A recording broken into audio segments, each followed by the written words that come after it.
Good afternoon on this rainy day in Florida.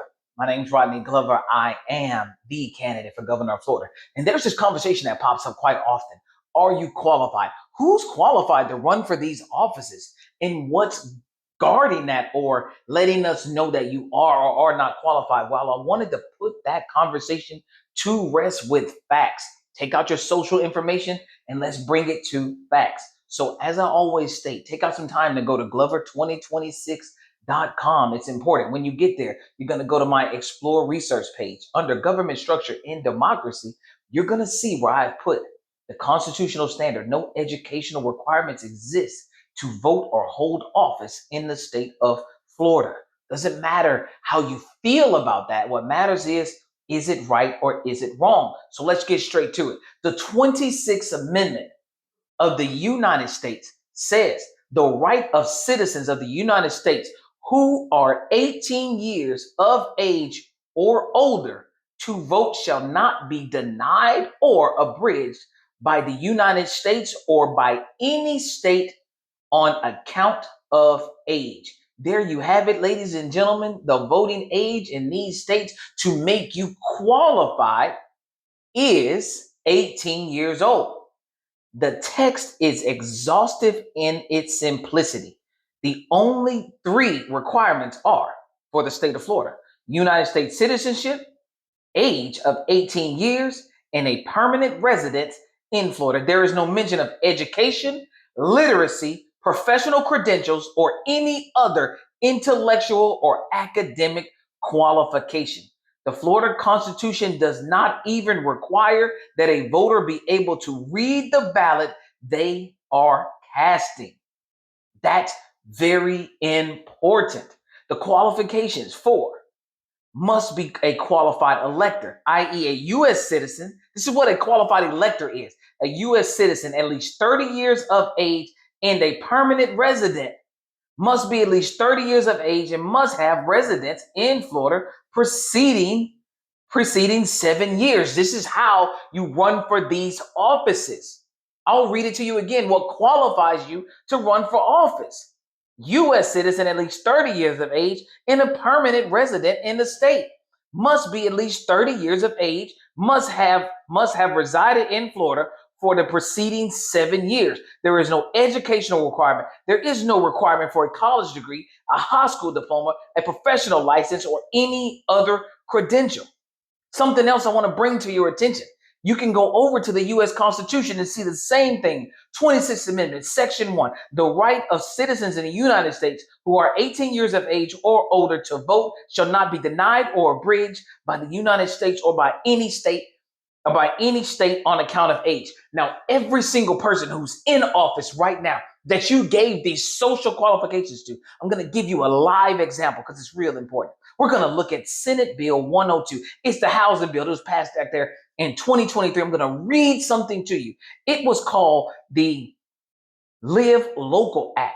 Housing, citing this act as the Live Local Act, deleting the authority of local governments to adopt or maintain laws, ordinances, rules, or other measures that would have the effect of imposing controls on rent. We're going to stop that right there.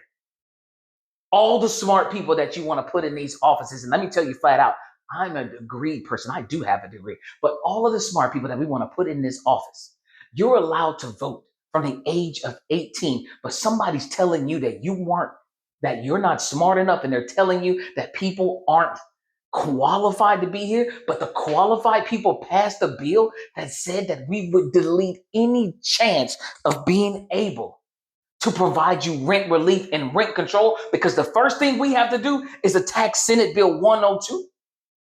But you don't hear that. Now you have a candidate that is bringing you this information, that is opening up the door to democracy. And there may be a conversation where somebody tells me that I may not be qualified because I understand what deleting authority means.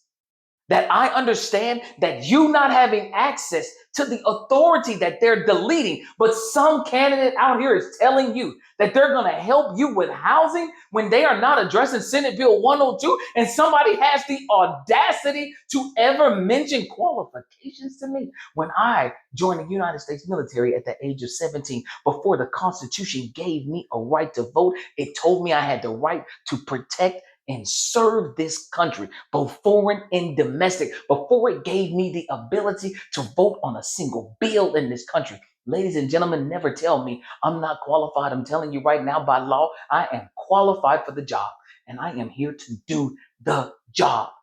You just have to give me the support by way of democracy. If our democracy is what is at stake, then you need to give your investment of the one thing that no one can buy from you. It is the most important thing you can offer, and that is you investing your time.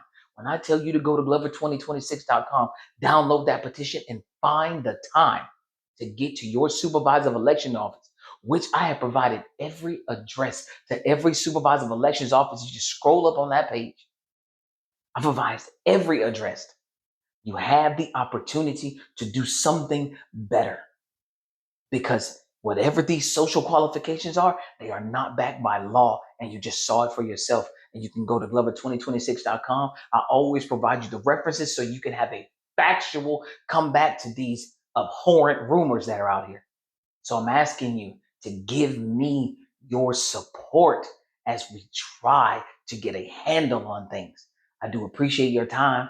I hope I wasn't too loud and too aggressive, but it kind of bothers me when people don't know that you can ask that we're asking our children to graduate high school at the age of 18 and be able to vote on these bills, and then turn around and tell them that if things didn't go their way, that they're not qualified to do something. Doesn't make sense to me. How dare you tell me I'm not qualified, but yet I can vote on every bill that you allow me access to vote on. Now you have a candidate that wants to give you access to vote on way more bills because I understand the law the way it's written. Now let them argue with us about giving us more access. That's the fight that I want to hear. I want to hear why citizens aren't afforded more access. So yes, I'm a governor. I'm a candidate for governor running to give you more access, but I need to do it by way of facts. And here it is. You guys have a great day.